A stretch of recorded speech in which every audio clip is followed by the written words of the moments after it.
Here with Northview coach Ron Rice and reporter Steve Ramirez.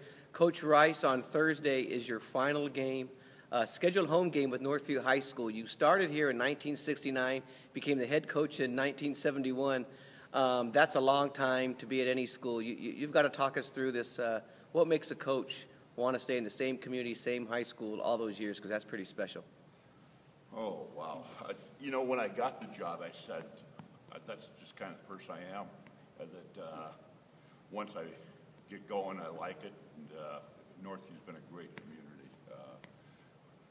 Administration, teaching staff, great coaches to work with over the years. So it's been fun.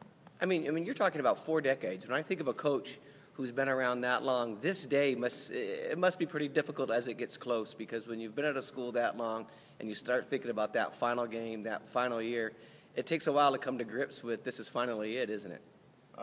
There's something to that. I haven't taught in 5 years, so I've kind of known this day would come. I almost did it last year, but came back for a couple kids actually. Yeah, and we have Steve Ramirez next to you. Steve was actually a student here, Coach, back in the 1970s. I mean, if there's anyone who's seen you throughout your career, it's Steve Ramirez, both as a student, as a fan, and as a reporter all these years. I mean, Steve, I know you have some questions for the coach. Yeah, what are some of your biggest memories? I mean, it's hard to put all that, 41 years, but just talk about that. First win obviously was Doc Suter. A thrill. You did an article on that when we beat Covina and Doc Suter coach team.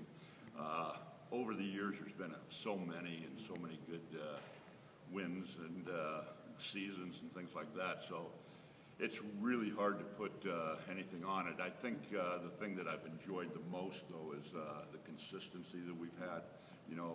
Maybe not as many league championships as we wanted, but we were always right there. So. And talk a little about some of your players who have gone on to coaching, or like in Bruce Alley's case, he was on your first team, and he's the AD at Nogales. Yeah, there's a lot of coaches in the Valley. Played for Coach Rice. Built a pretty good program there. Yes, he has. And just talk about. Really proud of some of those kids. I say kids, some of them are 60 years old now. But we've had a lot of them. Bruce was a special athlete and did a great job in 3 sports here. Greg, I gave him a starting coaching. Matter of fact, I don't think he was thinking about coaching until he coached our freshman team here 1 year. Another kid that's really been successful is Tim Wacos, who's now the women's basketball coach up at San Jose State. We've had some good ones. We've had some good players.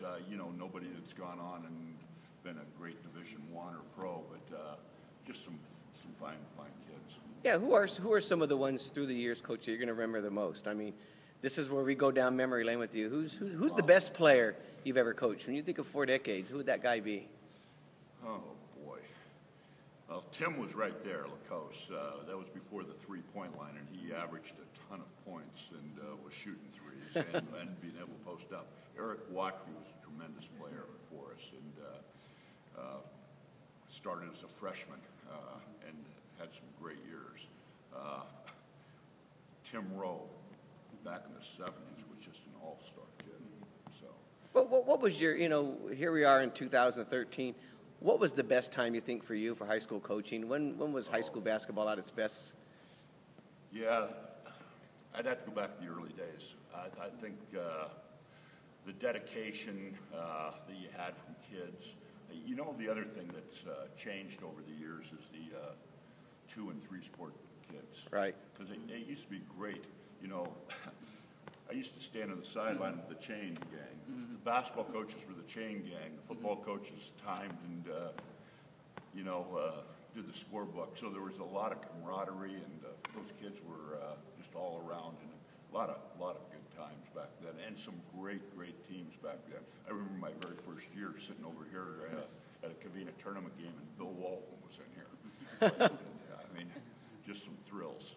Yeah, did you coach against Bill Walton back when he was in the Covina tournament back then, wasn't he? We did not play them, but I was sitting over here, actually, was running the clock. They used to play the Covina tournament here and at Covina, because it was 32 tournaments back in those days. But yeah, special kid. You looked out there and you didn't know who he was, and you're going, wow. Yeah, and I love to ask these questions. The coaches have seen it all. I mean, in the San Gabriel Valley, who's the best player you've ever seen? For me, it was probably Tracy Murray back in the Glendora days, but I don't know about you. Yeah, Tracy was pretty special. San Gabriel Valley player, it's tough over the years. There were some great teams back in the Nogales day. There was a kid Johnson at Nogales that went on and played at Arizona. Yeah, Tracy was, and I'm probably forgetting somebody. Right. My age, you forget a lot of things, I think, sometimes. But Tracy was pretty special. Right. Yeah. Now, this decade, though, has been a pretty good one for you. I mean, we've had some real good success over the past 10 years. Just rattling it off, I think we've been league champions or co-champions 7 times maybe. But so it's been a fun run. This year has been a little bit disappointing. We knew, but we lost 3 of our top players in the first 2 weeks of the season. We had to remove one kid quit, and then we had an ACL tear that really kind of hurt us this year. But, somebody says, is it disappointing to finish this way? And I said, well, you can't let 1 year affect 40-some. So it's been a good run. And like you say, the last 10 have been a whole lot of fun. What's gonna feel like on Thursday when the clock clicks down to 0 for you? Get emotional now. Yeah, hard to tell. Been a lot of times in here and a lot of good times. Right, very good. Thanks a lot, Coach. Yeah. Appreciate it.